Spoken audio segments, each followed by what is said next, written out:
Are we on the air? You're now in the mix with The Corner Radio, hosted by Kill, banging nothing but classic hip-hop, soul, and R&B.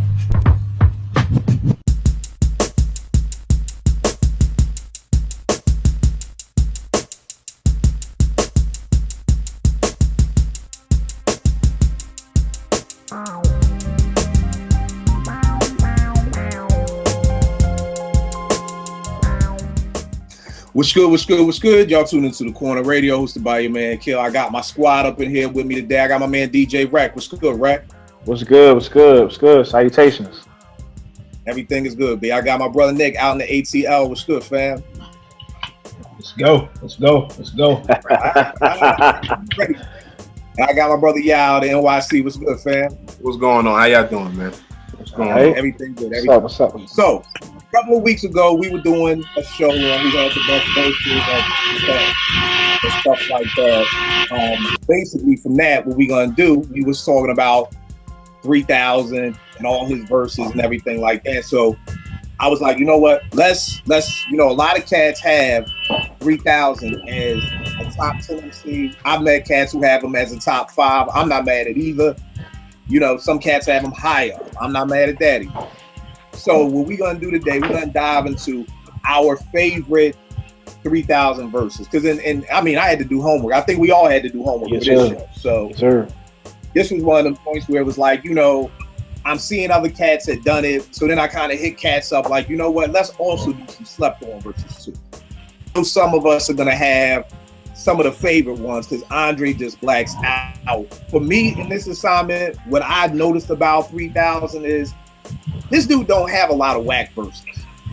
You know what I mean? Like, just put in my this mix I did for the best of Outkast, and I'm like, oh, that could be one.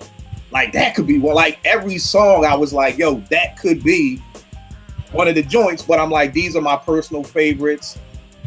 But I want you were talking about something before we got started, so I want you to go on what you was talking about for a little bit, yeah. So I decided, whenever we have these topics or whatever, like I always like to do a little research on the topic, you know what I'm saying? Every diligent person who is, self-respecting about themselves who are on these type of shows in the world should do research before you get on the show. That's just compulsively. But, so I'm listening to these verses and I'm like, yo, so remember what I always, Kill, I always say this about Nas and Big, how they're the natural.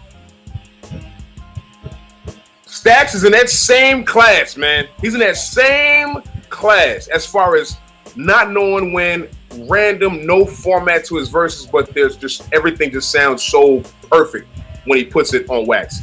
And I really didn't put him. I'm not sure if I put him in that class. I always thought Stax was great, but the last 2-3 days, I really gained a true appreciation for how great he is because, he's right as far as like I said, being a natural. Like rap Jedi, guy. He's in that class with Nas and Big to me. So, all right.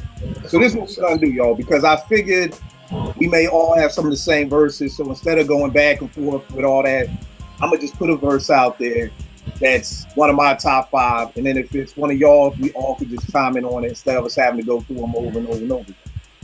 So one of my favorite 3000 verses, I had to print up lyrics and everything because y'all know my mind ain't good no more. That's what I'm at with it too. Oh yeah, I got them all printed up.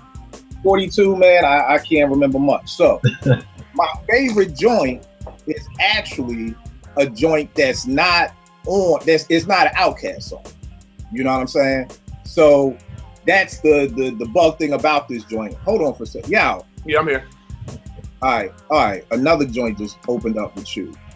Yep. Mm-hmm. So yeah, because it's somehow it just logged me out. Just decided it was gonna log me out right there. Cool. Yeah. I'm eject the second one. Hopefully it don't mess it up. All right, good. All right, back to what I was saying. All right, so one of my first joint, and these are in no particular order, is actually not even an Outkast song. It's a Sleepy Brown song. Kill. Kill. So, hopefully, I'm hoping that y'all excited means it was one of your joints too. It was the first joint. I didn't think none of y'all was gonna mention that joint, but you right, Nick, Quick and Wreck, is that one of y'all's? No, that it's wasn't not. on my. I don't have anything Sleepy Brown. Dive into it. Yeah, All right, nah. cool. I don't have anything Sleepy Brown. I'm gonna read through some of these lyrics. You know, leather in the summer, silk in the winter. This is such an art. Where do I begin? Used to sing tenor in the church choir. Really, I was flexing with the girls, they were fire. I'm the type of guy to know the subtle signs. And with our cuddle mind, she ain't even trying to look sexy. But even if she was, so what? Motherfucker, grow up. Don't mean to be so abrupt, but that lets me know that she's a human being. And being human hard on the boulevard. Girl, you got it bad. Glad I'm not one. But yet you got it good. You are the hot one. But I'm Andre. Can I take over here? You know it. I gotta read it. You know it. Take it from Andre. Benjamin Andre, to be exact. You said you want a gentleman. Well, this is that. In fact, what'd he say? Oh man, hold on. About a year ago, so I don't know. Mine sips me. I'm from the southern states. You know, where all the piss me, dressing all crazy and carrying your ugly cups. And yes, you're getting booed if your shit does not get down. And yes, you're getting sued if by women who didn't get up off their feet, off the bus. And I can't even contain myself with that verse, bro. Shouldn't rust, and beat is a must. And we shouldn't lust, but we do. I'm laughing at the calendars and clocks. Ascots to match the socks. What's he speak about? Peekaboo. You lie. With me. Darling, I'm not a toy. As if Anita Breaker brings the joy. You are the Tyner, meaning the real McCoy. I can't wait. Now, that joint got me from the way the beat comes in, and the beat is kind of naked. It's just the drums. The sample doesn't come in. Silk in the winter. I think my favorite line in that was, you're getting booed if your shit does not get down. And yes, you're getting sued by women who didn't get up out their seat on the bus. And just the whole Rosa Parks suing Outkast over the joint. I just was like, I'm just always amazed by his verses. And you know, that verse just got me. And that's the part that just stood out to me. You know, and in the end, you are the Tyner, meaning the real McCoy, like McCoy Tyner, the jazz musician, just put it all together. So I love MCs who set off the song great, keep you interested, and then end it on a great note. And I think that's something 3000 does a huge piece of, is doing that. Yeah, why was that your number one joint? Yo, everything you mentioned, yo. Like, if you listen to the start of the song, it's him, it's Sleepy Brown, you know what I mean, getting you ready, and it's the hook, and all of a sudden it just comes in, the beat drop, boom, all just drums, and it's him. And it's the marriage between the voice and the drums. He was just killing that shit from the start. Like you said, I mean, leather in the summer, silk in the winter. He set the entire tone for the rest of the song right there. There are so many lines in there that are so, like, ridiculous, yo. Like, well, I'm Andre, Benjamin Andre to be exact. He said, if you're looking for a gentleman, we'll hear this is that. In fact, you know what I'm saying? He just keeps going. Like I said, with the wordplay as well. What else? What are the other line that I like? Oh, oh my gosh. Today I was like blushing when I heard this line. It was I'm laughing at the calendars and clocks. Ascots to match the socks. What's in your speaker box? Pink and blue. Like, it was just like, not only that, but blue rhymes with like something way before in the last like stanza of verses, which is it just caught me off guard. I was like, this guy's he's out of control, man. He's out of control in that verse. Out of control. That's one of my favorite verses I've ever heard in my life from anyone, yo. Anyone. Man. Anybody. Yeah. Dog. There's so many different flows, and there's so many different things he's doing within the verse, and then like rhyming words, piecing words, like different words in different spots in the verse that rhyme together. Like, it was, like I said, that boy's a Jedi, man. He's a different guy. He's a different. He's in that class. He's a rap natural, man. He really is. All right, no doubt. Yeah. Nick, why don't we go to one of yours, man? Or do y'all want me to just keep giving mine and then we'll just go on from there? I got it right. Going here. My favorite Outkast album, and it's the opening track, the Two Dope Boys in the Cadillac. The funny thing about this was like summer '96. The month prior, Beats Rhymes of Life came out, right? And Q-Tip kind of had the same type of verse where he talking about battling this cat on the train or whatever. I remember that. I remember that. Yep. Right around the same time. Like, exactly. Yeah, it was 1 month after the other. That was 96, right? That was the summer of 96. That was my freshman year at college. That's right. Yep. Yes, sir. That was it. And just the what he was saying, he was like, the soul sucker MC stepped up to me, challenged Andre to a battle, and I stood there patiently as he spit and stumbled over cliches, so-called freestyling. Whole purpose just to make me feel low. I think you wild, and I said, look, boy, I ain't for that. Explain on the child style. So you don't. I grew up to myself, not around no park bench, just a nigga busting flows off in an apartment. That verse right there, because we didn't have hip hop like New York did, so they used to kind of look down on us at the ciphers down in underground Atlanta and stuff. But that was how we did it. We was in the parks, up in apartments. We weren't surrounded by hip hop. But as you can see from that small verse, Cats was ready, man. When he said the South had something to say, then that's like the first verse you hear. After that, you knew he was serious. Yeah, I mean, that was gonna be one of mine. Like I said, going through my points, every single one, I'm like, damn, that could be one too. Like that could be another one. Like he and really in doing his homework, man. Like. Yo, I just don't, and I mean, I'm sure there is, but just off the top of my head, I mean, I'm not gonna hold you there. I love Big to death. I think he's the best MC ever, but there were some big verses I didn't like. Yeah. You know what I mean? Like there were some big songs I didn't like. You know what I mean? But when it comes to 3000 and his rhymes, like I just don't. I don't know, man. I don't know. I don't know. I don't want to say too much and mess up my second verse. What happened? Even his second verse on there. Yeah. Even I mean, it's like, yeah. All right, Rack, what you got, man? All right, so how we going? We going 5-1 or 1-5? Whichever one you want. I couldn't even put these in order. I couldn't. Right, so this is what I'll do. I won't even put them in the order because I did. I'll just give them to you. So the first verse I'm gonna go with is Elevators. Okay. Yeah, hold tight. So did anybody else have Elevators as one of their joints? I mean, I was on the fence, and I was like, damn. I mean, it could be. It's right there. It's right there. Yeah. Well, Rack, I'm good on that. You go break down Elevators. All right, so for me, man, Elevators was crazy. This dude had it to where you could be in a conversation and just bust out with that verse. And that's how it hit me, because I remember I had a couple of teammates, they'd be sitting there talking, and the next thing you know, these cats that hit you got stopped at the mall the other day. Heard a call from the other way. Like it became a cliche to the point to where it wasn't even funny. But then when you break the verse down, like it's the part where he's talking about, but he kept smiling like a clown, facial expression looking silly, and he kept asking me what kind of car you drive. It breaks down where his mental mind state is at the time, because if you remember, after they came out with Southern Playlistics, it's like Nick said, nobody expected these cats to do anything. Even the label didn't. They got signed on a whim. They got signed off a Christmas song. Players Ball is a Christmas song. Right. Hence the bells in the song. If you listen, it's Christmas bells in the song. If you go back and you listen to that Arista Arista Christmas album, that's the song they got signed off of. So he doing this project, man, you can tell that this cat has had a lot of back against the wall situations in his life. And that's the way he attacks everything he does. It just seems like you said, there's no whack verses.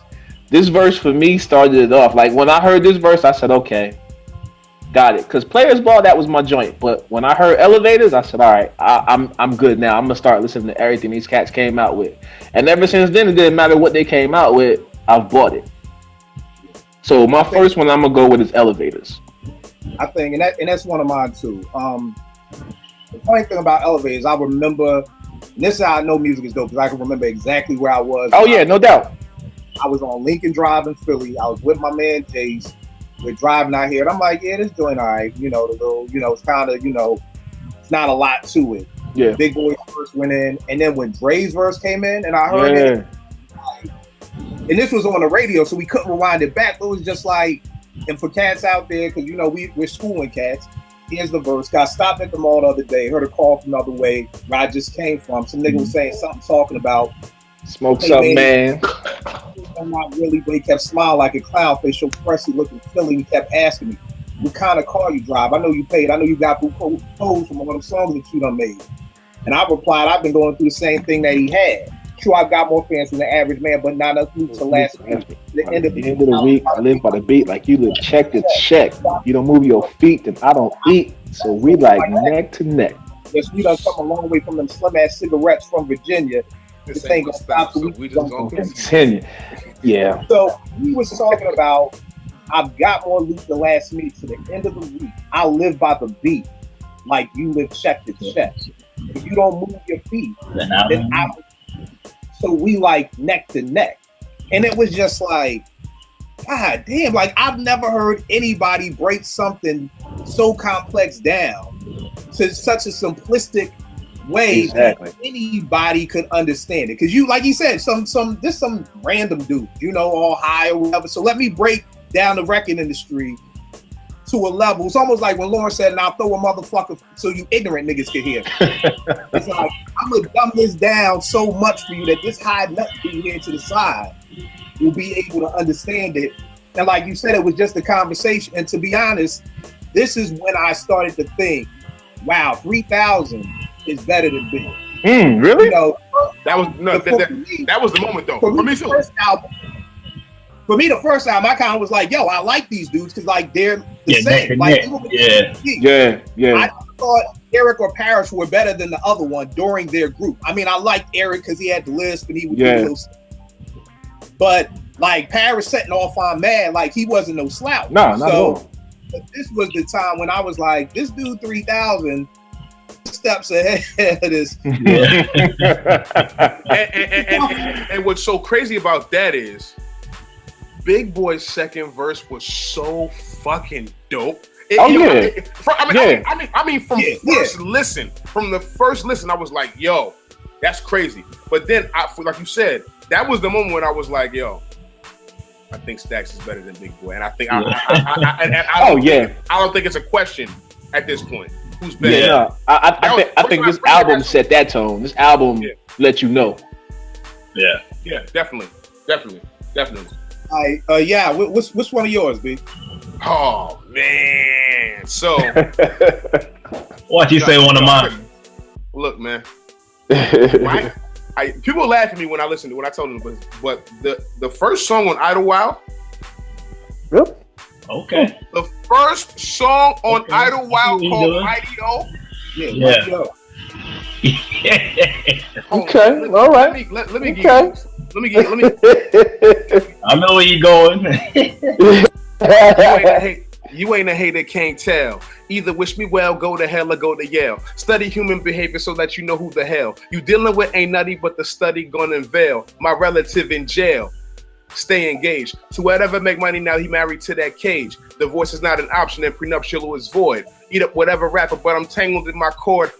Bored. Kinda like a knight with the sword. Without dragging to battle, so I'm running from the shadow and impossible feat and I repeat. An impossible feat and I repeat. An impossible feat and I repeat. The damsels in distress, but they a mess. They only like my armor and that I'm a performer. They read one magazine and want to think they're getting warmer. They only getting cold to hell. Maybe I should throw a double diamond party in the North Pole. Invite all the writers and journalists, even biters will tournament to see who can be baby better than me. That leaves a permanent smile on my face because you say you don't like my style. But that's okay, just make sure you don't touch that dial and we'll be cool. Touch it and use a fool. Look, I get you hooked. Y'all crooks might even move to Atlanta, Georgia, get a wife and daughter, start a new life. And all that, right? I mean, I can't even go any further. Dog, you hear it. You hear it. Yeah. You hear it. I mean, dog. Listen. On that verse, you had a lyrics up? Because he ended it on a way where I think Cass was trying to say that he said that like him and Big Boy was breaking up. I forgot how. There was just a little rumor running around that like the way he ended No. He had it. Listen, on that album, I'm not sure. Not necessarily this song, but on this album, he had a couple moments where he was talking to Big Boy, not trying to diss him or play him, but he was like, "Yo, listen, it's about to be over. Like, let's roll with it, and let's separate after this. That's it. Like clear and concise. There was it wasn't metaphorical at all. It was like, yo, you know what I mean? Like, yo, it's about to be over. Like many times throughout that Idlewild album, I'm telling you. I'm gonna have to go back and check that one. The end of the verse is to Atlanta, Georgia, get a wife and daughter, start a new life, and all that wrong you do, you make it right. But hell, all the dream, I wear the crown. I'm king. Respect is mandatory. End of the story. Go fly a kite. Category ain't got none. You know I'm right. That boy is a dog. He's a dog, man. He's a dog. So you think that? So that was a jab at Big Boy? You think? I don't think it was a jab at Big Boy, but I just think at this point people were just like, here's what I always think about Big Boy. This is right. This is like right after. It's probably 2 or 3 years after. Let's say, when did Speaker Box and Love Below came out? What, 2003? 03, 04. 03, 04? Yeah. This album came out like 06, maybe. 05. So I think his credit, this whole thing was like, you know, he mentions that, like, you know, they think they know us, but what they don't realize is we changed every single project we put out. You know what I mean? Yep. And everybody was trying to come at him because they didn't think he could rap again. I mean, they didn't think he could rap, but I mean, even if you listen to Speaker Box and Love Below, there's a song on there which I'm going to mention later. We'll get to that. That's definitely. Yeah, I think we all getting to that one. I already know what you're talking about. Hey, real. See, y'all see. That's why I fuck with y'all, because real. That's definitely on the list. So we'll get there later. I mean, even though he reminded us throughout that entire album when he was singing, he's like, "Oh, wait a minute, gentlemen." I almost forgot I could rap. Almost forgot I could rap my ass off. My ass off. So cut it out. And then and that's the same, like so he comes with that. That's the last track on that album, and then he just backs it up with the first track on the next one. Like, yo, listen, hey, gentlemen, move out my spot. This is what I do. I mean, he mentions going double diamond. Like, I should throw a double diamond party in the North Pole. That's like crazy. since I think y'all getting warmer, they only getting colder. You know what I'm saying? Let's go to the North Pole. I mean, it was the tremendous wordplay, tremendous flow, tremendous breakup. The boy's a dog, man. He's a dog. It's one of my favorite verses ever from him too. All right. Yeah. Here's the next one I got. I'll see if anybody else got this. The Artist Storytelling, Part 4. Yo! Oh, that was on DJ Drama. DJ Drama. Yeah, that was Drama. Yeah, that was the joint everybody was freestyling over. Yo, that was on my honorable mention list. But go ahead, Kim. Let me doing some old next level. Like I don't even get it. So I'm watching her find us. Walk to my bedroom. She said, "Why you in the club and you don't make it precipitate? You know, make it rain when you can make it thunderstorm." And I'm like, why? The world needs sun. The hood needs fun. There's a war going on and half the battles is guns. How dare I throw it on the floor when people are poor? So I write like Edgar Allan to restore, got a cord, umbilical, attached to a plate that can't afford, no landscaping, a window draping. This old lady told me if I ain't got nothing good, say Nathan. That's why I don't talk much. I swear it don't cost much to pay attention to me. I tell you like it is, then I tell it how it could be. The hood be. Requesting my services. Oh, don't get nervous. It's step your game up time. These ain't those same old rhymes. Designed to have you dancing in some club. Niggas riding to me, women be off in they tub exfoliating.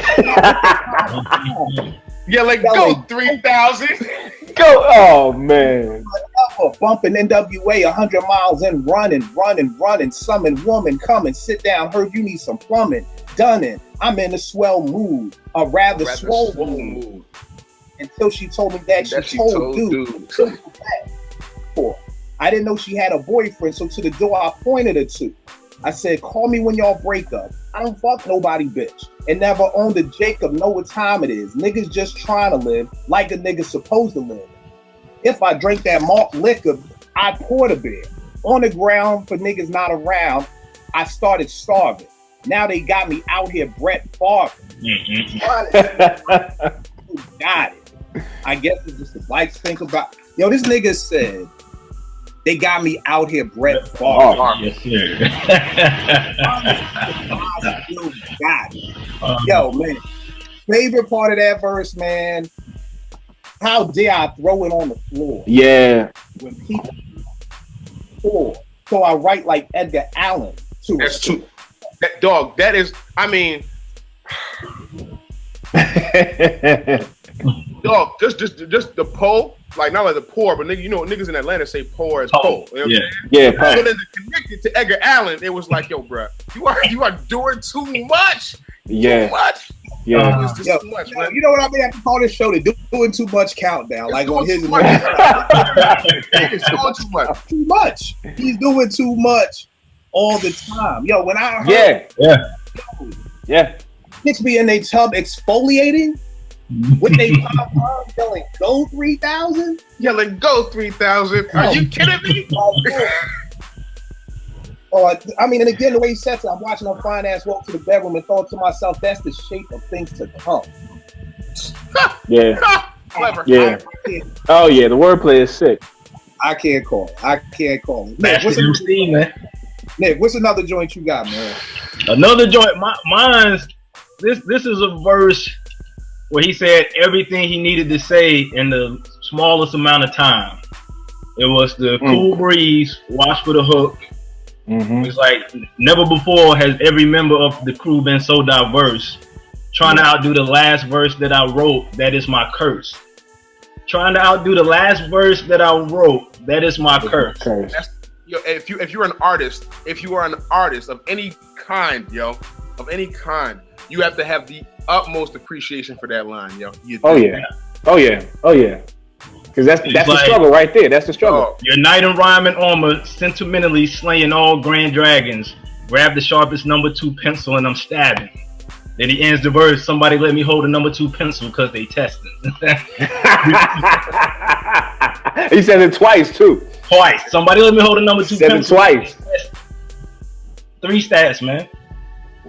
Yeah. They know why they let them set their song off. Oh yeah. Oh yeah. Right. The next one, man. I'm still geeked off the last 2, man. Shit. My next one is a soundtrack song for New Jersey Drive, Benz or Beamer. The reason why I picked it, one, I'm from Jersey. I understand exactly what he's talking about. I ain't know that. Yes, sir. From Jersey by way of Queens. Man. South Jersey. My wife's from Newark. Okay. What part of South Jersey? Willingboro. Okay. All right. I'm from North Brunswick. Look at this guy right here. Okay. Too easy. Okay. He's got 2 verses on the song, and they're from 2 different perspectives.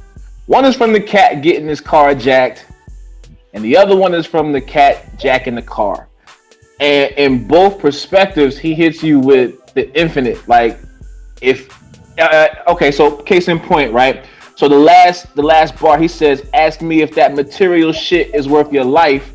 I don't know about yours, but if so, you smoking pipes, right?" Basically saying like, yo, if you willing to fight over a car, you smoking crack. You know what I'm saying? Because that's what was happening. A lot of people was fighting the jackers over their car. Yep. So then when you look at the second verse, right, he breaks it down the same way, but just from a totally different perspective.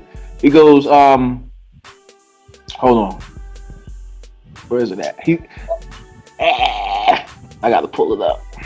All right, so basically, but do I stop? Nah, I figure it's a come up, but now I'm going down because the folks want to run up. Damn. So he lets you know all this dirt he's did trying to get these cars, at some point it's going to lead you to either the cops getting you or somebody trying to kill you.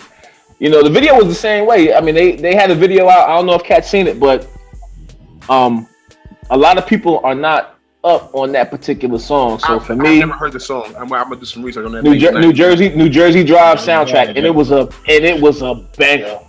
They had the whole hood out doing the big head bounce. That's the first time I think I had ever seen the big head bounce. I didn't know what the fuck they was doing. I thought these niggas had Tourette's or some shit. I had no idea what they was doing. But if you look, you got a lot of young Atlanta artists in the video. You know what I'm saying? You could just see the cohesiveness of just Atlanta in this video before we knew Atlanta after 97. Because after that Freaknik started getting crazy, it took a life of its own. But this video was shot in 94, so you get a lot of early Atlanta in the video, in the song. It's just a song that a lot of people are not up on, just don't really know about. But the verses, man, his verses, his perspectives is what always gets me. It's like Kill said, man, this dude will break down the most complex thing in the most simplest form, but still have it complex to where you got to rewind it and be like, yo, I know he just did not say that. Yeah. And this is one of those verses. He breaks down the car, the V12, like the way he breaks it down is crazy. So for me, that's my next verse, man. Benz or a Beam. That joint is crazy. That joint is crazy. My next joint up, and other people may have this joint too. I got Return of the Gangsta. Yeah, I have that. Yeah, I have that. That's actually a sleeper for me because it's like you said, it's so much stuff you don't know where to place it. That's a sleeper joint for me. Right. Going into Aquemini, which is my favorite Outkast album, 5 Mics Easy. Starting off with this joint, for cats who haven't heard this, the Return of the Gangsta, thanks to the niggas that's on the blow that run up in your crib, which contains your lady and an 8-month-old child to raise, plus you true group out this music, but they don't want to hear it because they rather be bouncing and shooting and killing and bouncing and shit. Get down. Return of the Gangsta, thanks to the niggas that think you soft and say you be gospel rapping, but they be steady clapping when you talking about bitches and switches and hoes and clothes and weed. Let's talk about time traveling, rhyme javelin, something mind unraveling. Get down. Return of the Gangsta. Thanks to the niggas who got them kids that got enough to buy an ounce, but not enough to bounce them kids to the zoo or to the park. So they grow up in the dark, never seeing light, till they end up being like, no sorry ass. Niggas, short ass daylight gets them. Gangster, thanks to the niggas that get the wrong impression of expression. Then the question is, big boy, what's up with Andre? Is he in a cult? Is he on drugs? Is he gay? When y'all gonna break up? When y'all gonna wake up? Nigga, I'm feeling better than ever. What's wrong with you? The reason why I had to put that as one of my favorite verses is because this album is that verse set off what made me really become an Outkast fan. Like, I liked them on the first 2 albums, and I lived in Atlanta when AT Aliens was out, and I think that was like the seed that really got me, because 97 in Atlanta with that, that AT Aliens album, it's nothing like being in that. Every car, every place you went, it was Goody Mob and Outkast. Like, they were governor of Georgia. You know what I mean? But the part that got me, and it's, everybody out there knows I work with kids. So the fact that this came out in, 98, and when he's talking about, but not enough to bounce them kids to the zoo or to the park, they grow up in the dark, never seen a light, so you end up being like, you're sorry ass. And it's, at my organization today, I was having a meeting because I'm telling them, like, yo, we got to work with the parents. These kids all day, because we in a hamster wheel. We keep working with the kids, but we don't work with the parents. Right. And then my favorite part, when he just says, what's up with Andre? Because that was the time when Dre was out there. Dre was coming turban. Dre was coming on the turban, no shirt. It would look crazy. On this dude, all kinds of crazy shit. But he the was wild. Is he in a cult? Is he on drugs? Is he gay? When y'all gonna break up? When he says, when y'all gonna wake up? Nigga, I'm feeling better than hell. I'm good. What's wrong with you? Yeah. Like, I'm this dude just leaves me dumbfounded. Yeah. You know what I mean? With the stuff that he says. And the fact that you're talking about a verse that came out in 97, and we're in 2017, 20 years later, and that verse is still, 98, 19 years later, and you're looking at a verse that is still, relevant to this day. Oh yeah. You know what I mean? That's amazing. Man, I'm amazed. Yeah, what's another one of your joints? Hollywood Divorce. His verse on Hollywood Divorce. Oh yeah. Oh yeah. Idlewild. Oh yeah. Oh yeah. Look, that was man, one of my listen, I could have went. Listen, I went through a lot of Outkast music the last couple of days. I went through a lot. I damn near went through all the albums. I went through feature verses, whole nine. And I was just like, yo, this is still one of my. A is for Adamsville. B is for Bowen Holmes. C, if I give a fuck. If you like me, you know I don't. If she got a good head on her, leave that hoe alone. If she do got some good head on her, let her sing a song. D is for what I serve. I don't be on no curb. She ain't no junkie neither. I ain't no dope dealer. but she keep coming back. 3 stacks must be some crack. Put that pipe in the lap. She ain't know how to act. Now that I got your undivided attention, gonna say this and run under condition 1. Promise me you gon' stack. Promise me you gon' ball. Promise me you'll invest 3/4 of it all for what? So your kids can have some cheese. Can't get with it. Get on your knees, cause wealth is the word. Riches round the corner from the curb. Don't like what I write? Shoot me your bird. Now, look, like I said, there's just, first of all, it really is essentially 2 verses, right? Like the first 8 bars is basically just to catch your attention. Now he wants to tell you what it really is, because the first 8 bars of this shit is so clever, it really is ridiculous. So he basically A, B, C, D, right? Those are the 4. A is for Adamsville, B is for Bone Home. These are the 2 places. These are places he's from. Then C, he says C, but he's not saying C. So that's a double entendre in itself right there. You know what I'm saying? He's telling you C, like, hey, C, look. Yes. Then he goes to D. D is for what I serve. I don't be on no curb. I don't be on no curb. She ain't no junkie. I ain't no dope dealer. But she keep coming back. 3 stacks must be some crack. Put that pipe in the lap. Yeah, it's like you said, he baits you in it, and from there he just smacks the crap out of you. Yeah, and then he goes, now that I've got your undivided attention, One, and he's talking about some real shit, like sending a message right after. So he basically he fucks with you the first verse. He wants to show you how skillful he really is, and then he wants to give you the gems. But even in the gems, there are so many like flows and breakdowns. So your kids can have some cheese. That's like your great grandkids. So your kids, great grandkids. But then he flips his can't get with it, get just to make it rhyme and make the verse sound great. He could have tried to tried to use some other words right there to make it get on you. That shit is key. Be able to like to use inflections of your voice and just use the same word to make it sound good. Like he's a genius, man. Rap Jedi. Riches round, and another thing, because wealth is the word, riches round the corner from the curb. That's phenomenal line. And it's real shit. That's the craziest part about it. Wealth is the word, riches around the corner from the curb. It's so true. So true. Part about it. All right, Nick, what you got up next, man? Me next. We're gonna go Stankonia. Okay. We're gonna go the track Gangsta shit, where you go Outkast with a K. Get them niggas hard. Harder than a nigga trying to impress God. You pull your whole deck up, pulling your card. But I like when he got towards the end. Well, I like we said, now got women sucking on my nouns and I'm eating their verbs. Like, dude, that's crazy. Yeah, that was one of my slept-on verses. The wordplay is sick, man. Then at the end we say, all y'all fuck boys tuck your toys inside your pants, just to pull it out, point it to a ground, make a nigga want to dance. Now what that be for? You on that reefer and on that Tupac. Like, I'm just glad he from the South, man. I'm glad he from my area. That's all. They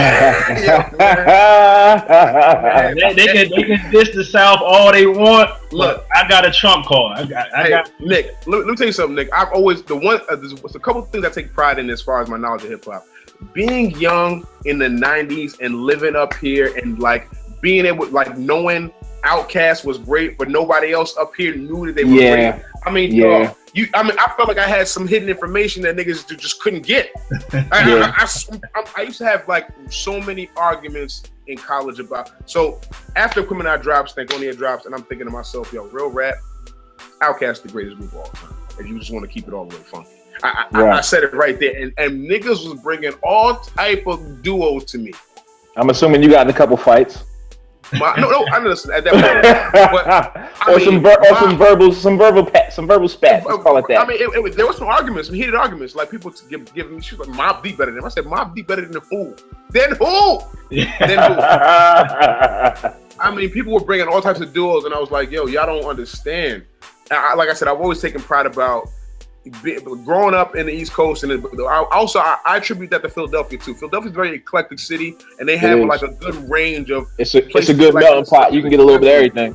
Definitely. So I mean, I definitely owe Philly a lot for that. But man, I used to argue so much about Cass. Like, y'all got to listen. But yeah, you know, it is what it is. The funny thing with that, yeah, I've had those same arguments to the point that on my blog, we'llmakebeatsforfood.com, I got a post where I just literally broke it down.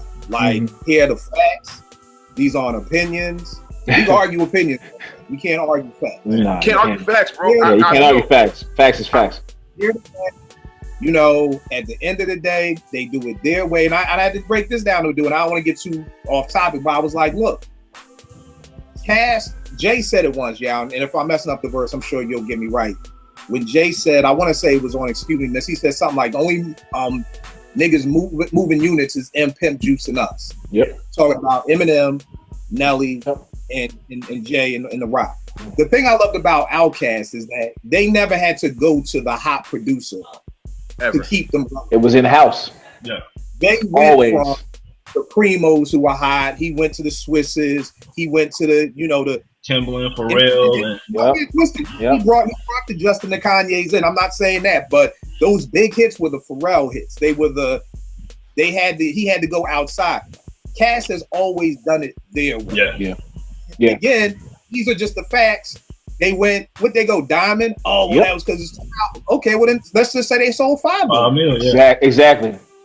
Fuck it, give them 5. Okay, I'll play with you. We can play games. but it went double diamond. Here's when I realized it. Okay, so I couldn't grasp it how great they were until so that year they won a Grammy. They won a Grammy. That was February 2004. They won the Grammy. That was for what? Best album, right? Best album of the year for Grammy. Only rappers who have ever won rap album of the year. Yeah. Shit.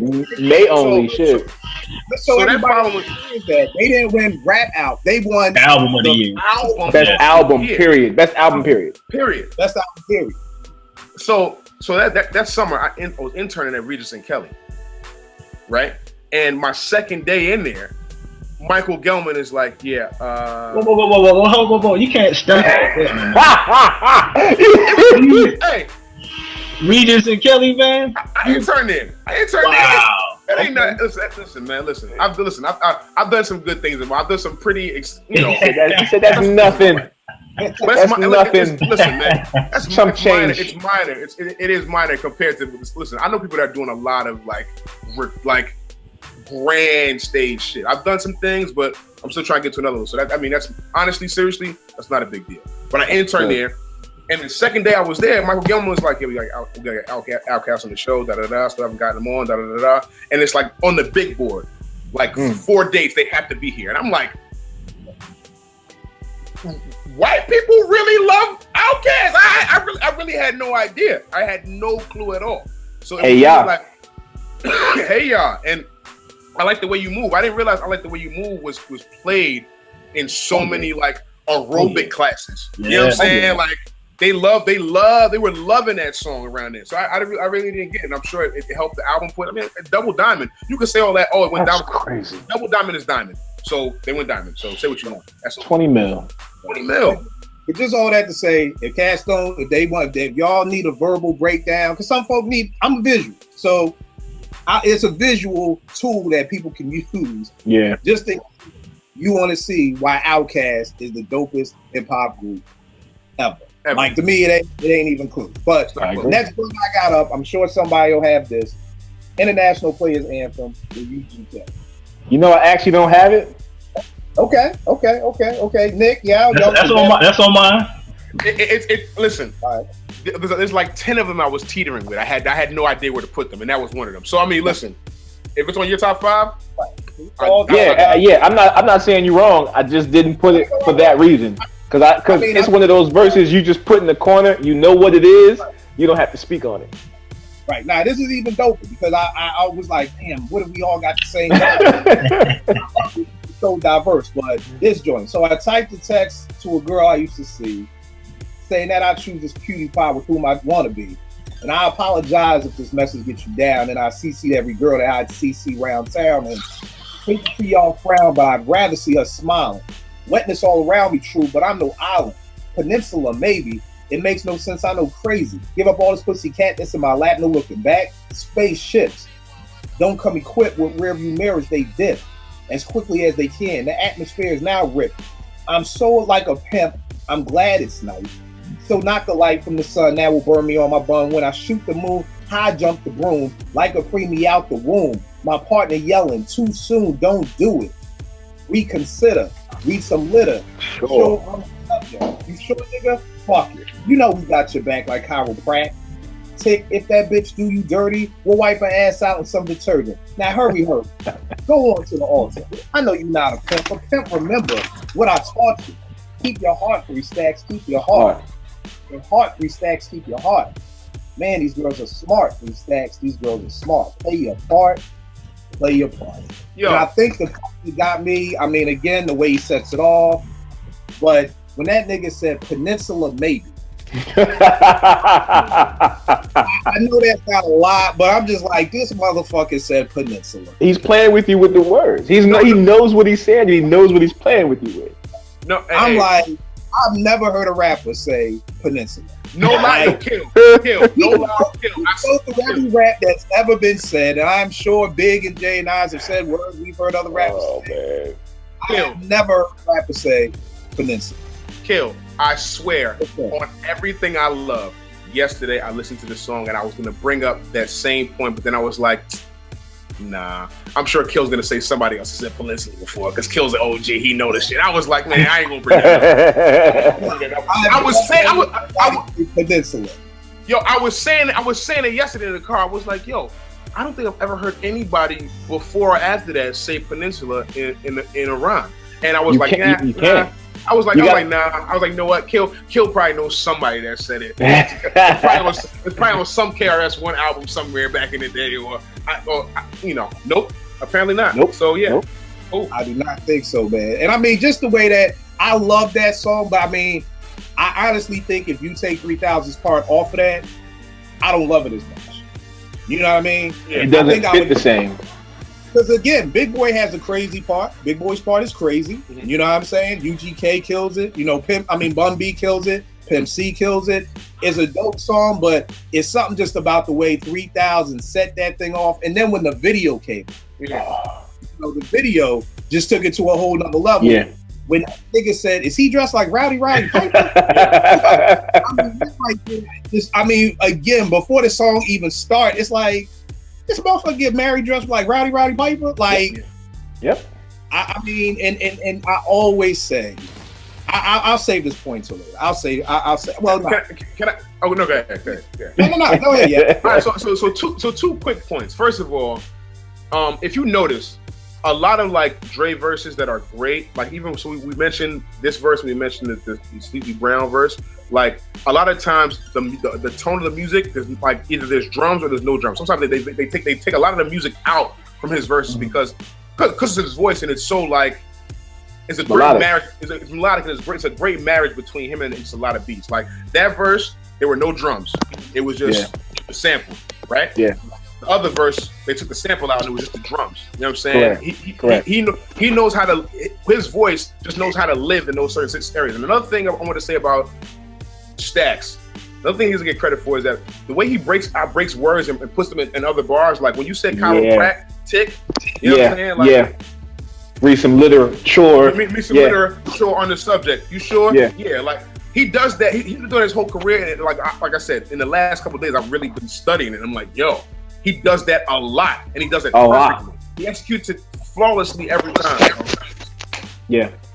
I'm with you on that, with the last couple of days just studying, I noticed that, like he'll take a word and he'll take that last piece of it and move it. He knows how. It's almost like, I guess from a writer's sense, he may not have something to connect the next bar, so he'll take that word if he can, move it, and it's almost like with production, like in Ableton, you can push it to the left or to the right. And he does that with his lyrics. He'll push something to the left or to the right and make the last bar of it rhyme. He's the king of that. He's king, definitely. Great. What's another joint you got? Another joint I got is, let's see, Artist Storytelling Part 1 on Aquemini.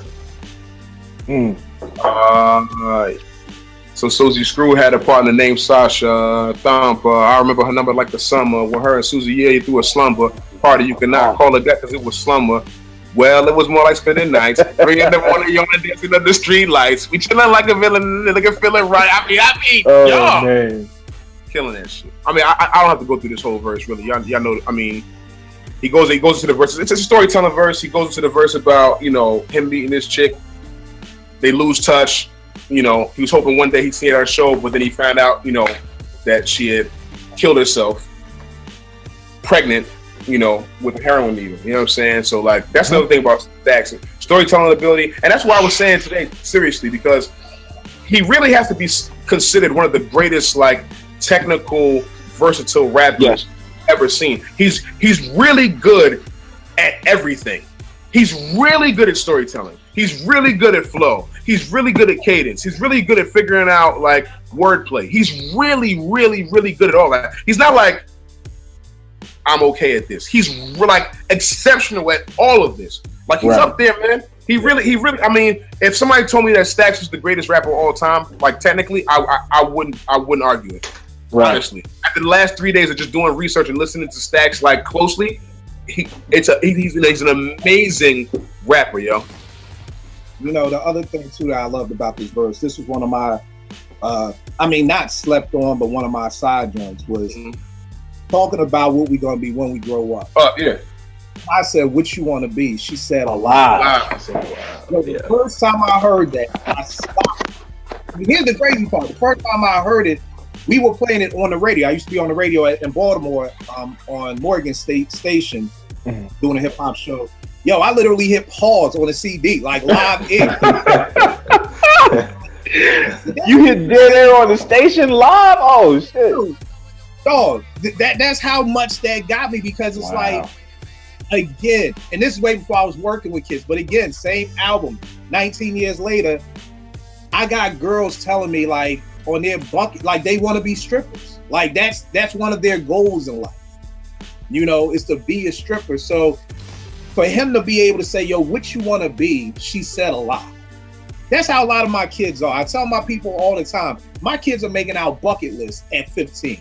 Because the people in their neighborhood aren't living past 18. Right. So you're looking at it like, I got 3 more years to live. God forbid the doctor tells you got 3 more years to live. You ain't thinking about work. You ain't thinking about nothing. You are going to go out here and enjoy yourself. And that's why a lot of these kids are wilding the fuck out, because they don't think they're going to live longer. So yeah, I want to steal cars. Yeah, why am I going to school? I'm not going to be alive after 18. You know what I mean? So that verse of what she want to be, she said a lot. Like that 19 years later still speaks even more than 97. Yeah. Oh yeah, way more. To these kids and what they're going through, to where I'm asking my kid. I asked one of my 3rd graders once, what you want to be when you grow up? And he said, in jail.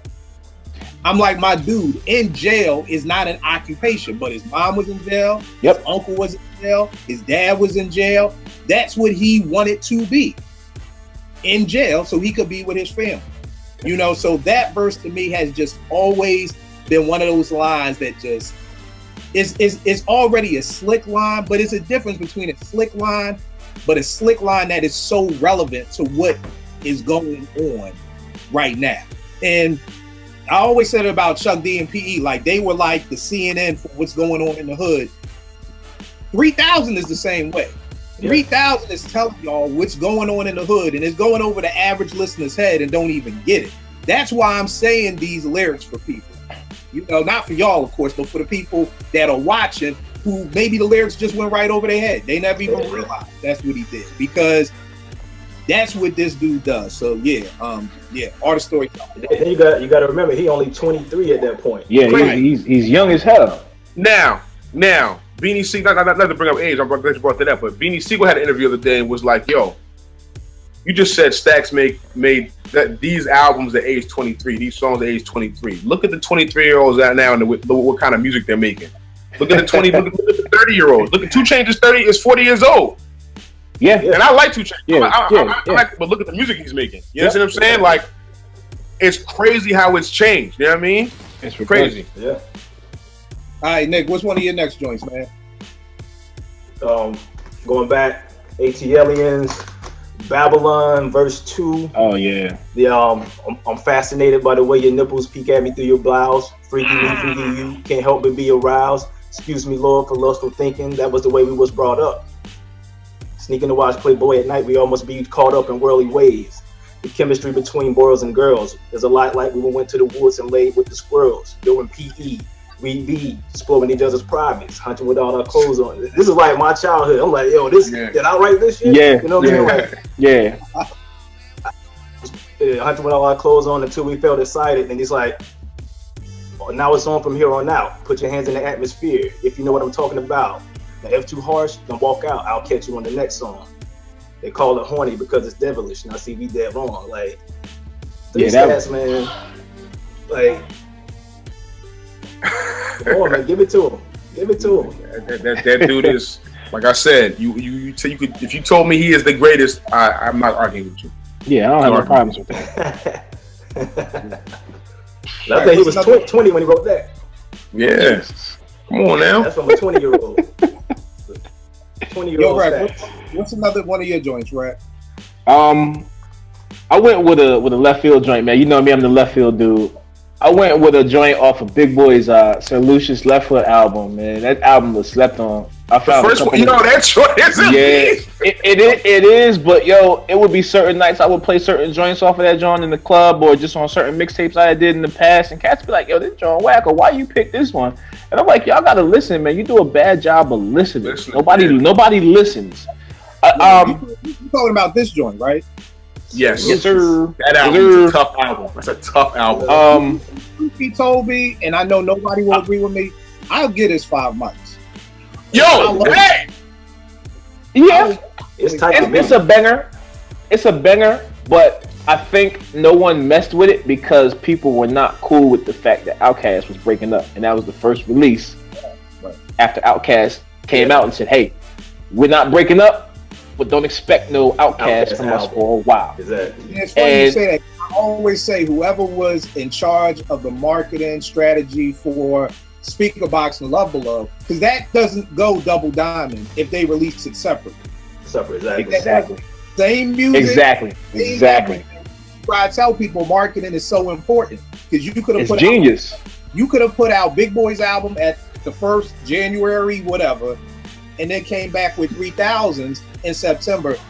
Trust me, they do not do those numbers. Not at all. It was perfect because, like you said, oh damn, I couldn't hear you. My bad. Oh no! I was just saying, like, I was giving it back to you, but just saying that I agree with you on that. Like, people didn't just want to hear Big Boy because I think Big Boy, exactly, was so nice at that point that people thought Big Boy was whack. Big Boy is dope as hell. Big Boy dope as hell. I don't give a fuck what you tell me. Big Boy is a beast. Yeah, it's just one of those things where you could be a good street boxer, but if you got motherfucking Bruce Lee on your side, like, yo, Bruce Lee, like, I can't, don't get it twisted, like, I can't rhyme. But I think that's what a lot of did. So I do think that's why a lot of people didn't listen to that album. And it goes back to a lot of people when they talk about Outkast, that when I argue with people about that, my first question is, have you heard an entire Outkast album? And what they tell you no. They tell you no, right? So I'm like, dog, I can't argue with somebody that's like you telling me, yo, Kobe's better than Jordan, but you've never seen Jordan play. Then how can you exactly on this? So like, until you can go listen to some Cast albums with an open ear, this is a waste of conversation, right? Exactly. It's like arguing with a 3-year-old. Right, but I'm sorry, Brett. But what you good, man. You good. So the joint I chose off of there, I chose Royal Flush. It's a track that has Raekwon on it. It's the second time they worked with Raekwon. If you don't know, go back, check the second album. No, is it Equimini or is it no, it's the third album. My bad. It's Equimini. Go back and check that one. Every time they work with a third artist outside of the camp, you don't know what you're gonna get. You don't know if it's gonna be something where they're gonna merge with that artist or if it's gonna be a banger. And in this case, another banger. Like, you don't get no sleeper verses. It's like they all sat in the room, looked at each other, and they didn't look at the paper. They looked at each other while they was writing their verses. Just crazy joints, man. So the verse I chose, styles will change. They say change is dangerous. As a king standing on the terrace while his partner's pointing up at the rifleman. Coward shooter, never know when your life will end. Then live like there ain't no tomorrow. And if one come, then this the motto. So when he's telling you right off the rip, you know what I'm saying? His visualization, and Kill, you made a good point, man. I never thought about it like this, but from a storytelling point or a visual point, I'm not gonna go on record and say I think he's got big. I'm just gonna say that they're parallel. Because how do you take a verse and make it so that you can paint a picture of Martin Luther King being shot with Jesse Jackson pointing at that window? I've never seen nor heard that in my life, period, or even have known of anyone that thought to put that type of stuff together in rhyme form. So this dude, man, when he started off with this, it was just like, you know what? If no one listens to this album, they're doing a disservice to themselves. Not even just for the verse, but just it's Outkast. So if you are a fan of Outkast, you gotta check this joint out. Like it's to the point now where like we shouldn't even be having this conversation. He should already be put in people's top 5, and there should be no question to it. But with verses like this, man, it's sad that we gotta have these type of conversations for people to see that. You know what I mean? I get it that the man hasn't put an album out or verses out in an album since in what? Idlewild at least. I don't the last time. But you know, I don't think he has to though. I think there's more like no, he doesn't. But I think what happens is it allowed him to get to a state to where he is now. Like I was saying a couple weeks ago, you know, he doesn't even feel confident in his own verses, which is why he hasn't put anything out. Like he's went on record in interviews and said it.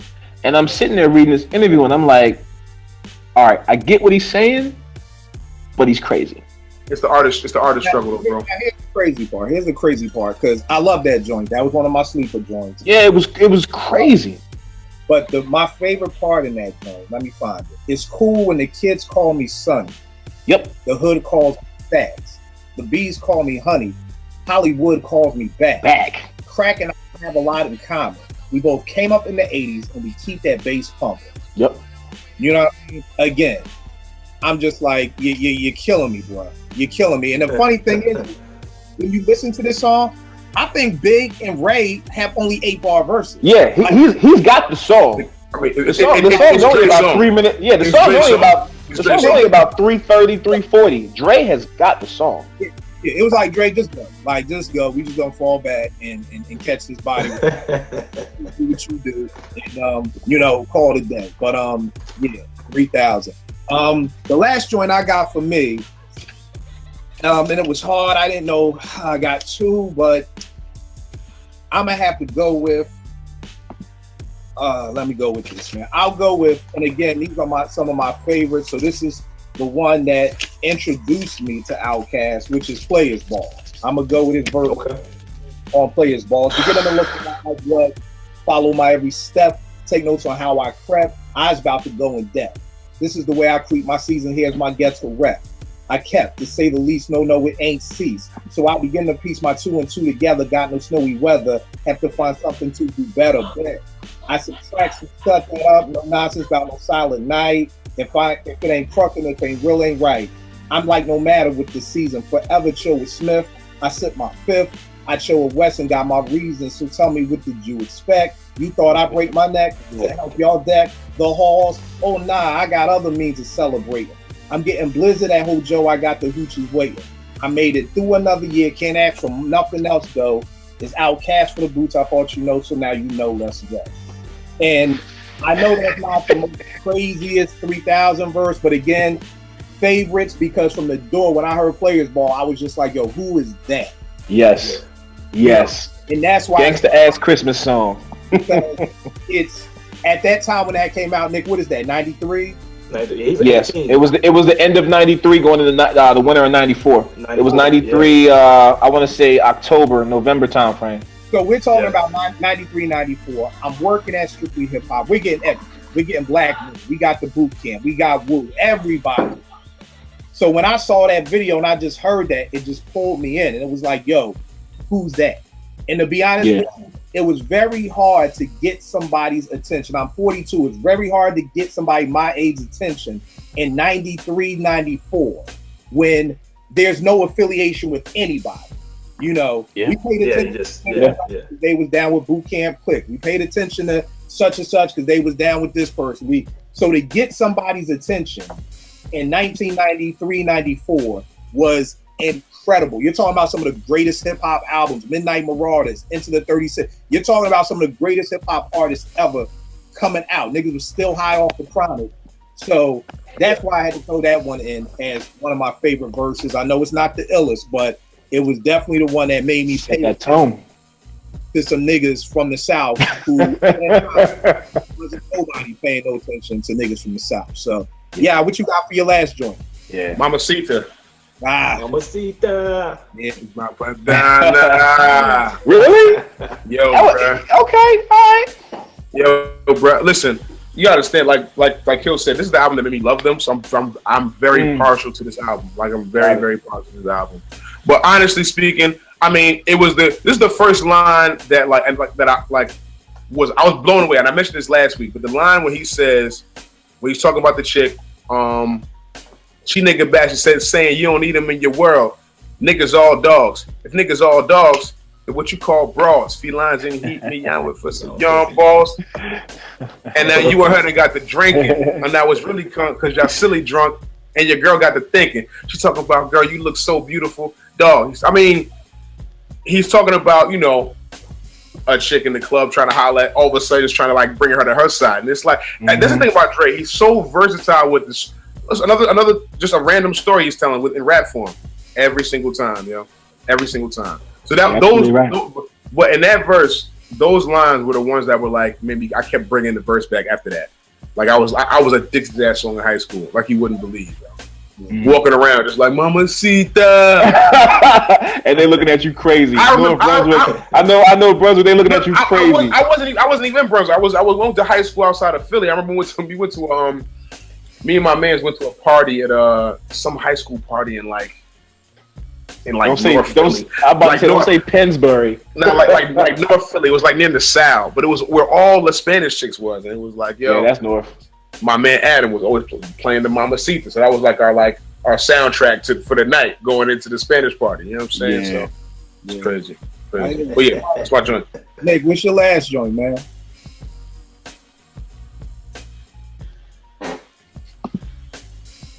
It's on me? Yeah, it's on you, Nick. It's on you, Nick. Well, see, my last one, I want Yaw to break it down because he the MC. Okay. We got to talk about a life in the day of Benjamin. Yeah, I got it up. Yeah. Thank you. That's me. That's me right there. Yep. Break it down. Go ahead, Yaw. Okay. All right. So, I mean, dog. Let me go to the lines that I'm really love. I met you in the club in Atlanta, Georgia. So me and my homeboy coming with an album. You look at me and say, nigga, yeah, right. But yo, they said you were on the talcum powder. How about them oranges? It's like, and then nigga, moved away from home to school with big plans. Big by day, studied the history of music. He's talking about, so just to give you an overview of the song before I get into it, because really I don't even know the verse I don't even know this verse like I do, but every time it comes on, I'm just like enthralled.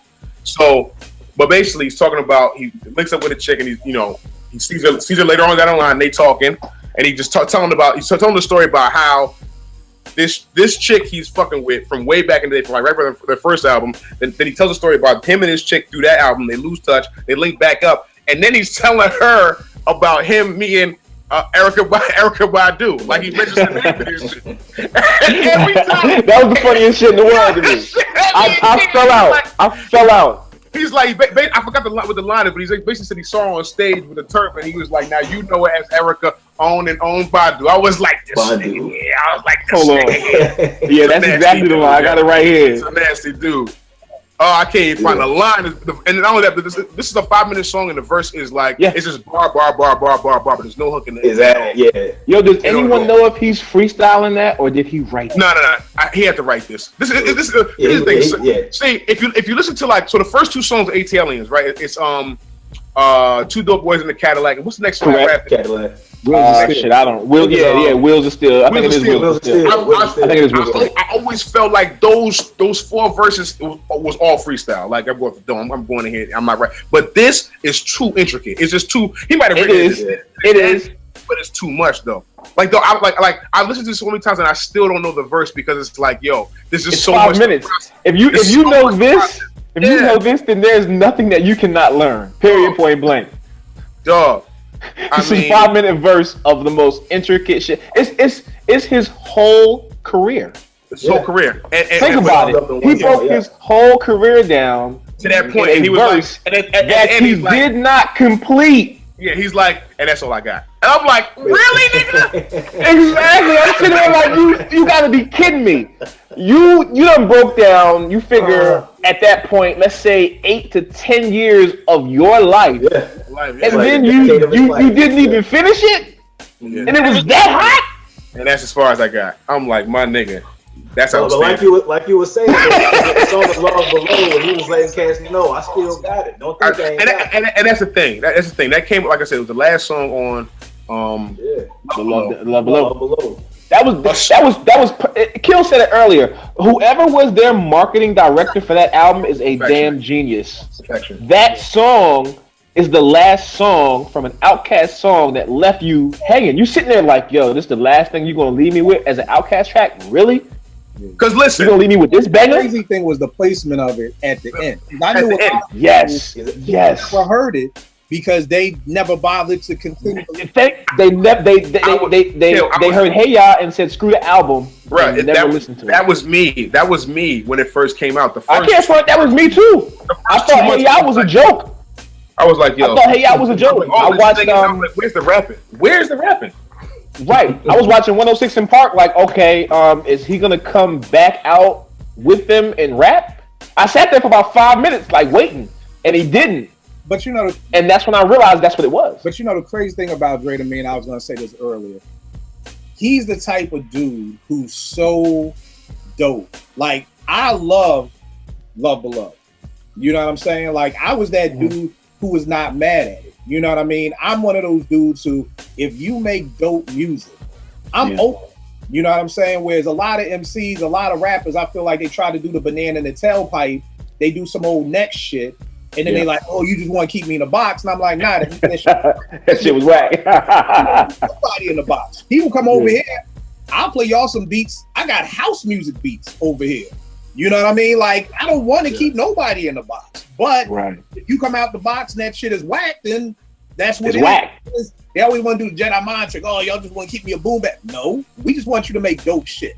So when I heard one of my sleepers, Happy Valentine's Day, I was listening the other day. I was like, yo, this joint bangs. I'll go into it real quick as one of my sleeper joints. And I mean, it's not a lot of rapping. He does have a verse in it. But the part that got me was, and I always love this chorus about, what is it? Because you believe in leprechauns. Like, him just love. Like, you'll believe in leprechauns, you'll believe in Groundhog's Day, but you won't believe in Cupid. Then he said, I got a sweet little darling in my corner. Below I know a lover, but act like I don't want her.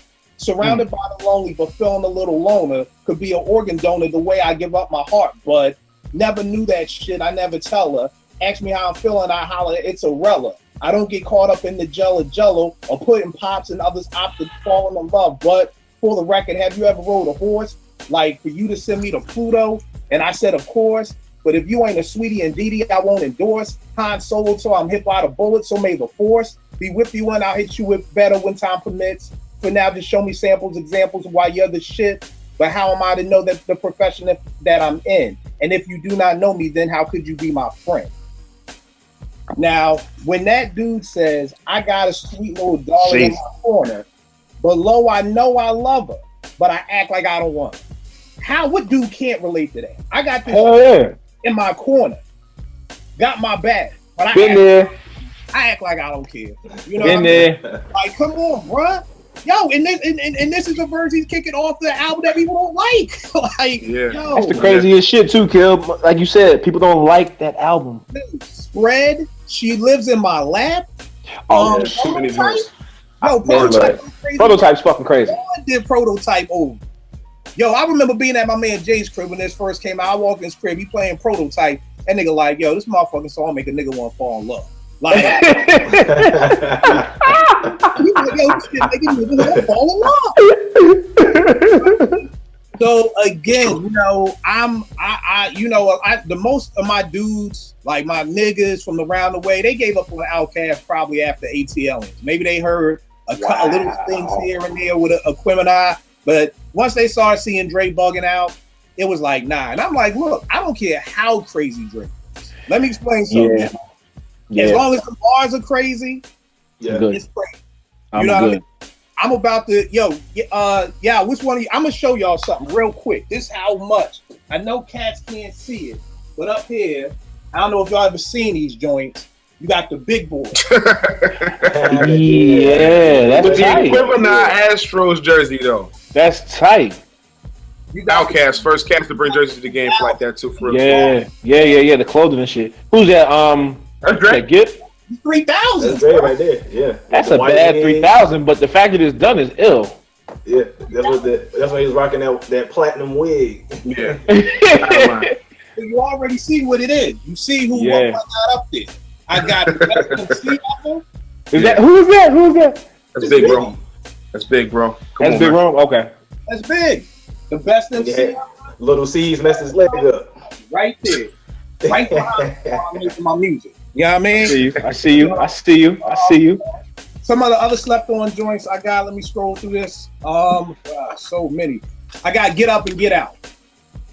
Get Up and Get Out. Y'all tell me that I need to vote. Why? Ain't nothing but running but crackers, so why I gotta register? I think I'm better shit to do with my time. Never smelled the aroma of diploma, but I write the deep ass rhymes. So let me take y'all way back when a nigga stayed in Southwest Atlanta. Couldn't tell me nothing. Thought I hit the bottom rock at age 13. Started working at the low dock. They laying my mama off. General Motors tripping, but I come home bang like Hank from licking and dipping, doing dumb shit, not knowing what a nigga know. I mean, this dude, man. I got that joint. I got his verse off of Bombs Over Baghdad. Yeah. My line out of control. That weatherman telling us it ain't gonna rain, so now we sitting in the drop top, soaking wet, and still trying not to sweat. Hit some sauce without the net, but this be the year that they won't forget. I got his verse on Rosa Parks because my line in there was what was this? But I'm with you because my favorite group ain't coming with it anyway. But anyway, went ahead and brought it. That was mine. God, there was something in here they said, that's all I want to hear. God, what is the line that's in here? I took a shower because my favorite group ain't coming with it. But God, what is this verse in here that I used to love? Oh. But that's all she wrote, and I hope I have to flip that boat up Shit's Creek and it's weak, and that's the last quote that I want to hit when it's going down, when it's all said and done. I got Joe and She said, "Baby boy, you only funky as your last cut." Tough. Yeah. To me, 3,000 line, or for the bulk of them, there's always a plant rhyme or a line that, and that's the truth. You only funky as your last cut. Like that's the moral to the story. If your last dopest cut was 10 years ago, then you 10 years ago. That's it. As dope as your last cut. What other joints I had on here? I had Ain't No Thing. A nigga coming from the get-go. Blow, you hear my shit go. It's Andre. Can your punk ass come out to play? Man. I think that was it for me. Like I said, man, I had to do homework on this. So yeah, that's it for me. Y'all got you got any slept on verses or? You get my only one. I mean, we mentioned all of them. Honestly, the Rosa Parks one was what I was going to say, but we got that one covered. I mean, there's a lot of them, man. what you want to say? There's a lot of. Oh yeah. Yeah. I mean, we'll be here all day, real rap. So I mean, I mentioned the two slept on ones I mentioned were the Life and Day that Andre mentioned and Rosa Parks. I mean, we pretty much got a lot of these things covered. I ain't gonna sit here and lie, but man, yeah. I am gonna go back and listen to that New Jersey Drive joint though. Definitely. Yeah, definitely go back and listen to that, man. I got for slept on. I got Thought Process. Y'all ever check Thought Process on the Goody Mob album? Yes, for me, it was the feel of the whole song, and then to have Dre kill it at the end. For me, that was it because I was a huge Goody Mob fan. I was like you, Kill, and yeah, like I'd be walking around playing stuff, and Cass would be like, "Yo, turn that shit off," and when you would be able to put somebody onto something and then they convert over like, okay, I see what you're talking about. That was one of the albums, like it took about a good month for people to get in my car and be like, all right, we know he's gonna be playing Cell Therapy when you get in my shit. You know what I mean? It was just one of those joints. Like that album was gonna be playing, and that thought process, man, was crazy. I thought it was an extension of Get Up and Get Out, man. All right, Nick. Any sleepers for you, Nick? That was one of them right there. And also the another Goody Mob joint, the Black Ice, his verse on Black Ice. Yeah. I love that joint. All right, real quick, y'all. Is Andre in y'all top 10? And if so, where? Yeah, was he in your top 10? Yeah, he probably teetered somewhere around the 5 or 6 spot. I mean, if you want to just count it all, like I was saying earlier, he's really good at all aspects of just the technical skill of rap. Not only that, hit records, platinum albums, diamond, and then album of the year for Grammy, dog. Album of the year. Album of the year. Yes, sir. That is, I mean, it's been what 13 years since then, and we still haven't even I'm not even sure if rap albums even being nominated. I know, right? There wasn't one this year. There wasn't one this year. No. I don't watch them anymore. I don't watch the Grammys, so I don't know. I don't think not for album of the year. Nick, tell me this: is he in your top 10? And if so, where? Oh yeah, he in my top 5. If we just talking like my personal favorites. I mean, now, like if you had to say who are like, for instance, with the NBA, my top 5 is not going to include my 2 favorite players, Allen Iverson and Isaiah Thomas. Got it. That's what you're saying. So, if we go that route, who are the 10 greatest MCs ever? Not your personal favorites. There's 3,000. Okay. He will be in my top 10. All right. Like, if we go just my personal favorite top 5, but if we flesh it out like that, top 10, he would still be in the top 10. All right, what about 7 or 8? Yeah, after you putting this out as a task, yes. He wasn't before because I never really did this much homework on one person. But after the last, you figure I've been doing it for about 2 days. After the last 2 days, yeah, he's in my top 10, easy. And he might be in my top 5 if I got to sit down and break it down. He might be in my top 5. Yeah, he's in my top 10. I think he's like 7 or 8 when I did my top 10 list maybe 4 years ago. We should do another one. What you said? I said we should do another one. Yeah, it's about that time.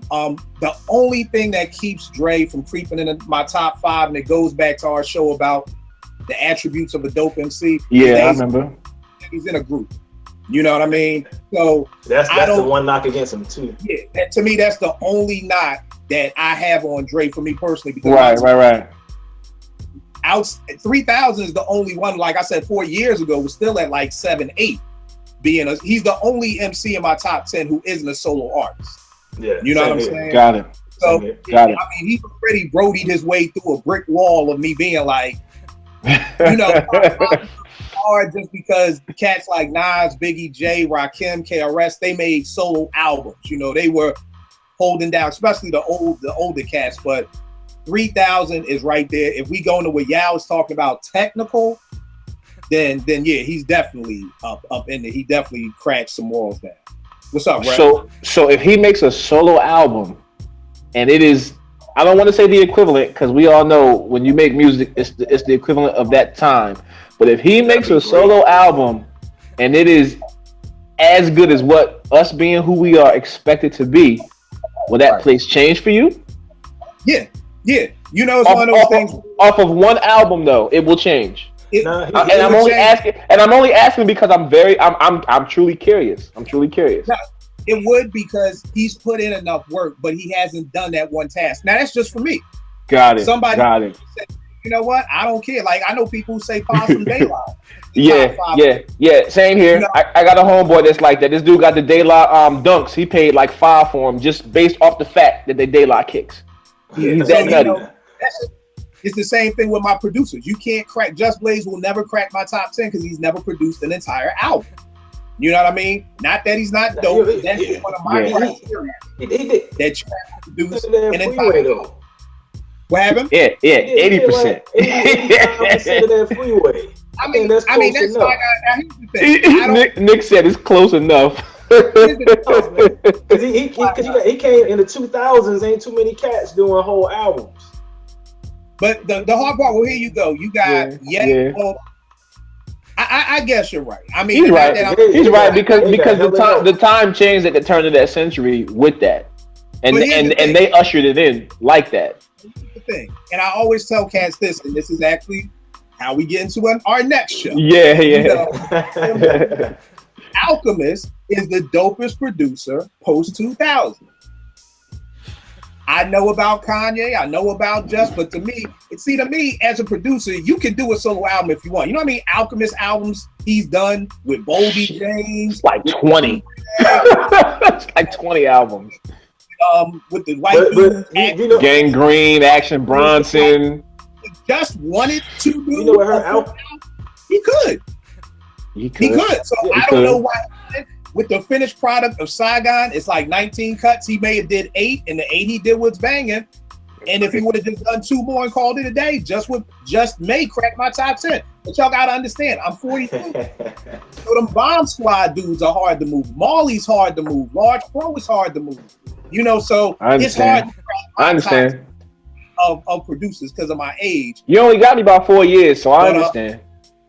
Yeah, but the hard part when we get to this age and we're able to talk, you got to realize 4 years is a lot. That means it is because my first impressionable thing of hip hop, where I knew it was some real shit that I wanted to be a part of, was People's Instinctive Past. I was 12, nigga. You were 16, right? Exactly.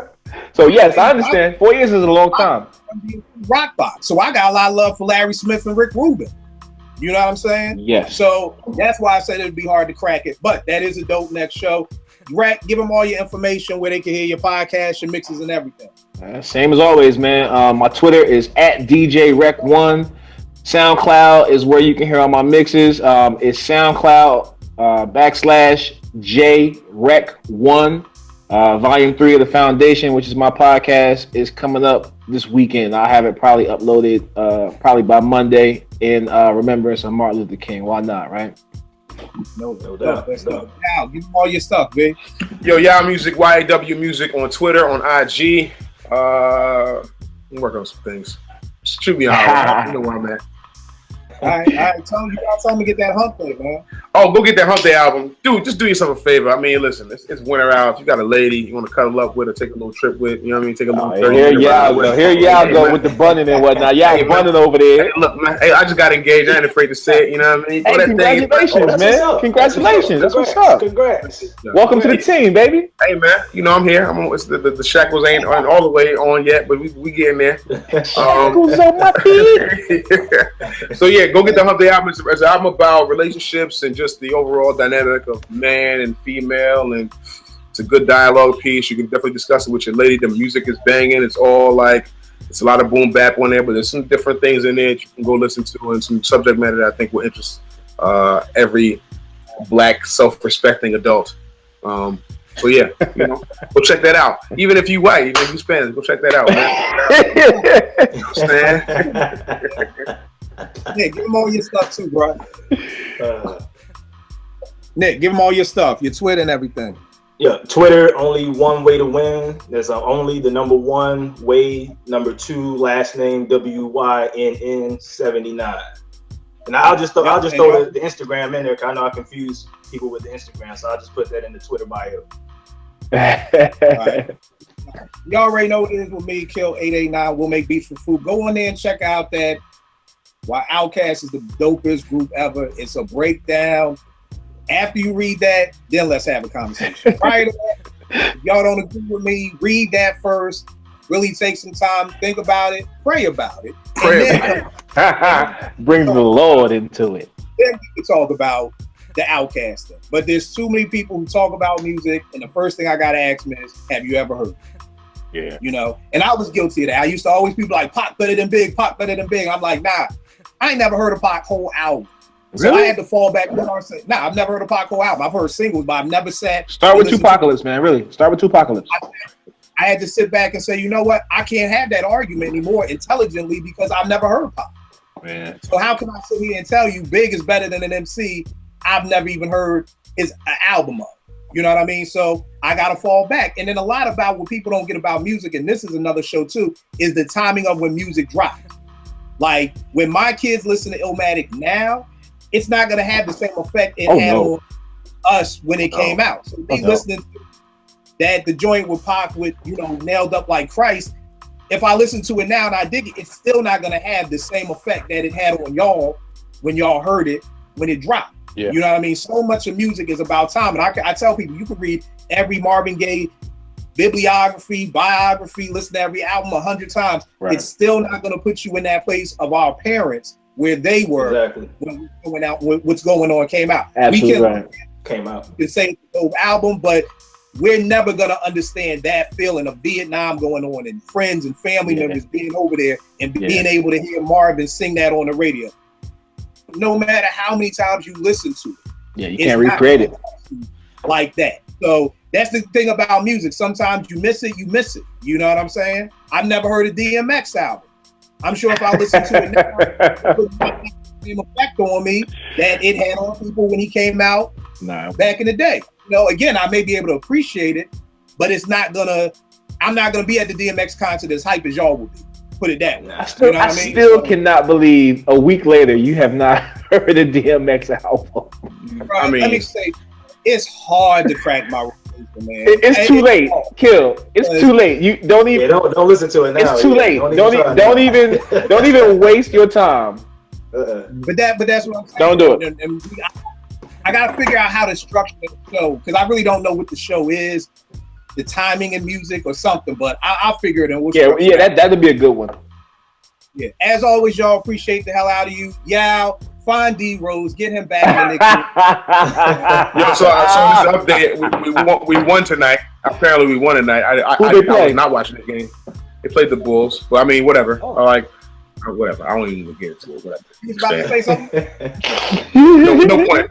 No point in saying it. Nick, was you about to say something? What's that? Nick, was you about to say something? Oh, no. I was laughing at y'all. All right, y'all. Next week, we'll chop it up again, y'all. All right, fellas. Peace.